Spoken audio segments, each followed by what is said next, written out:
Alright, so we're going to talk about vertical asymptotes. Now normally, I would say vertical asymptotes are just like your domain. So you're going to do the same thing you do for domain. However, there's rare instances where the domain includes a piece that the vertical asymptotes don't. And that's something we have going on here. So I want to show you how that's going to work. So the first thing, vertical asymptotes, very similar to domain. We work with the denominator and we set it equal to 0. Factor it out and find the zeros, right? What we're going to do instead is we're going to factor the denominator as well as the numerator. What we want to do is domain always, always, always comes from the very beginning. So you factor, find the zeros, that's your domain. Vertical asymptotes comes after you simplify. So if there's anything that can be reduced, you must reduce it first. So what we're going to do is we're going to rewrite this in factored form. Now the top is just x cubed. I could write it as x times x times x, but that's as much as I can do to it. The denominator, that however, I can factor. So we're going to start by factoring. So we have 2x cubed minus x squared minus 36x. First thing I notice as I write this out is all three pieces have an x in it. Now you might jump the gun and say they're even too, but don't forget that one has no number. It's got to be in all of them. So I'm going to factor an x out. If I take an x away from 2x cubed, that's going to give me 2x squared. If I take an x away from x squared, that's going to give me just 1x. If I take an x away from 36x, that leaves me with just 36. Okay? So this x is my first factor. Now I don't like to carry it down with me step to step to step to step because it tends to get in the way and it confuses people. So what I'm going to do with this x is I'm going to go ahead and just move it over there. Say I know it's going to be there, so I'm not going to forget it. Then I'm going to factor this piece. I'm only factoring the purple. Now since it's 3 terms, I'm going to do the AC method. The way your factoring skills should be, AC method should be your most efficient method. It works on the easier problems, it works on the harder problems. A lot of people like guess and check, because the way we were initially taught guess and check is only when A equals 1.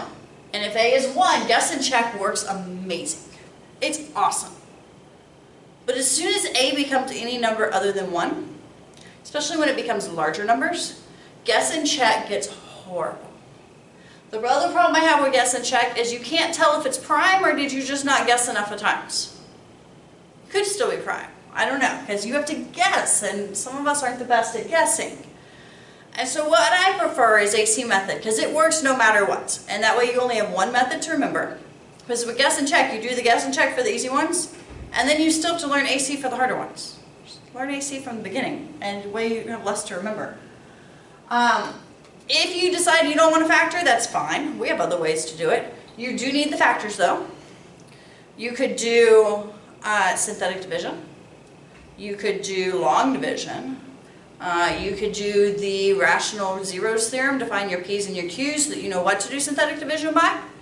All of those would be other options, but factoring should be your most efficient.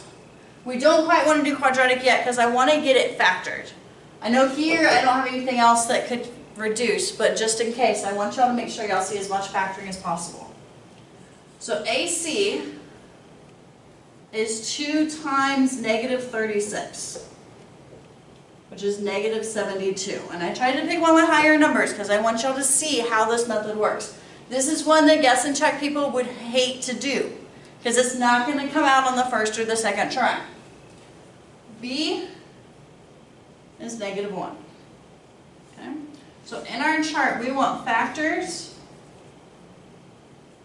of AC, which is negative 72, and we want to add those factors to get B,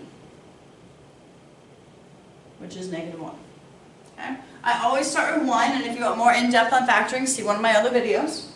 1 and negative 72. If I add those together, I get negative 71, which is not B, so I don't want that. 2 and negative 36. If I add those together, I get negative 34, which is not B.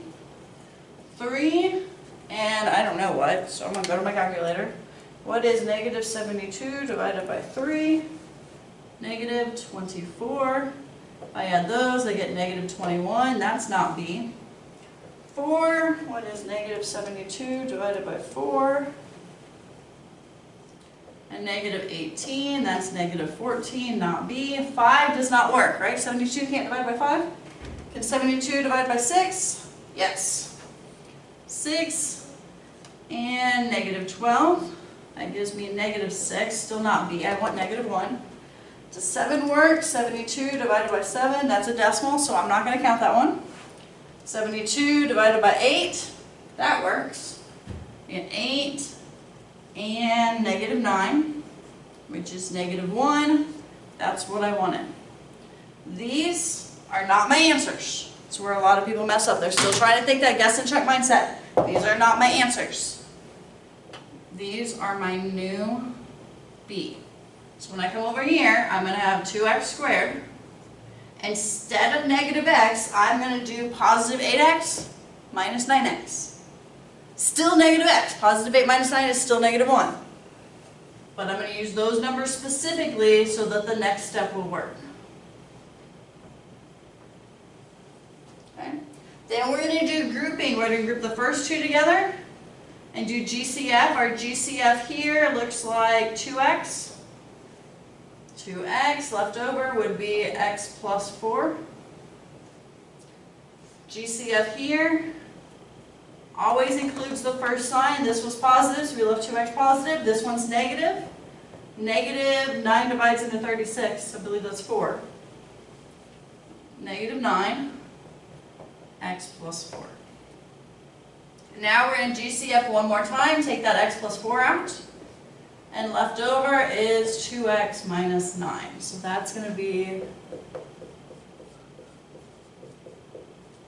there. Okay. Now if this was, what is the domain? If that was our directions, find the domain. We would have x equals 0, x equals negative 4, and x equals positive 9 divided by 2.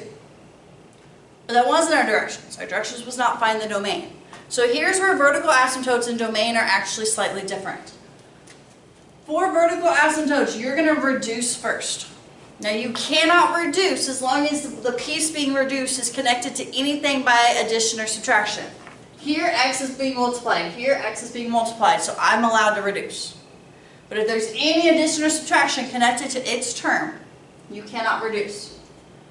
So then, this becomes x times x on top, x plus 4, 2x minus 9. Your vertical asymptotes is x equals negative 4.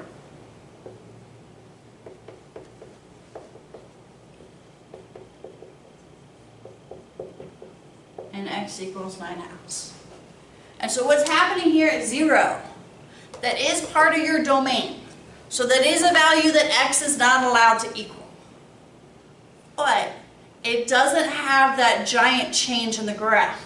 Like when you have asymptotes, suddenly your graph just suddenly goes off the graph. It goes off all haywire. But at that 0, at this one that was able to reduce away, there's not an actual asymptote. It's just a little hole. It doesn't make the entire graph go haywire at 0. So if it reduces, it's a hole. That's more of a pre-cal concept.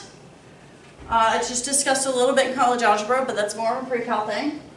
And then anything that doesn't reduce, they will remain your vertical asymptote. So that's kind of how vertical asymptotes and domain are, in those few instances, not the same thing.